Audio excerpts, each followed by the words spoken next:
We're here at Faith Regional and preparing to talk about joint replacement. Let's speak with an orthopedic surgeon.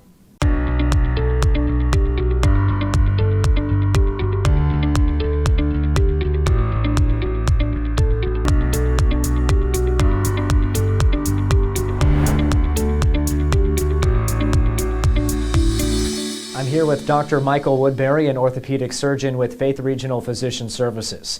Today we're talking about joint replacements. Doctor, when should someone consider coming in to get checked out for that? Most people, they come in because they're having pain. Usually it's hip or knee, sometimes it's shoulder. There's other types of replacements that are done too, but my specialty is in hip and knee. A lot of patients are feeling like their functionality is decreased. When they decide it's time for a joint replacement, what can you expect from then on? After my consultation, a lot of patients, they need some sort of pre-op evaluation done. Older folks generally have more health issues, and so we need to have them see their regular doctor to make sure that they agree that they're safe for surgery. Surgery is very safe as long as these things have been taken care of ahead of time. Then you'll talk to our ortho care navigator. She'll talk to you about going home, what to expect, and then once that's done, they further talk to you about dressing care and health issues and what to expect after surgery.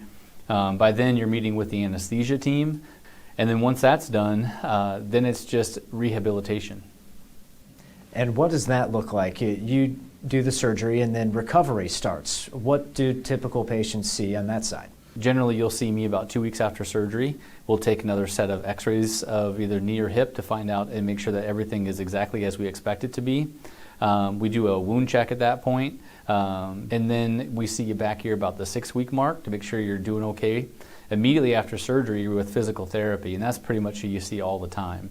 So with physical therapy, you're going 2 to 3 times a week. You're working on range of motion. You're working on strengthening. And then by the 6-week visit, we kind of figure out if you need to continue with therapy or if you've completed therapy. And then usually there's another visit about the 3-month mark after surgery just to make sure that all goals are being met at home and you're feeling comfortable with your new knee or hip. Dr. Woodbury, thanks so much for taking time to share your expertise. Thank you.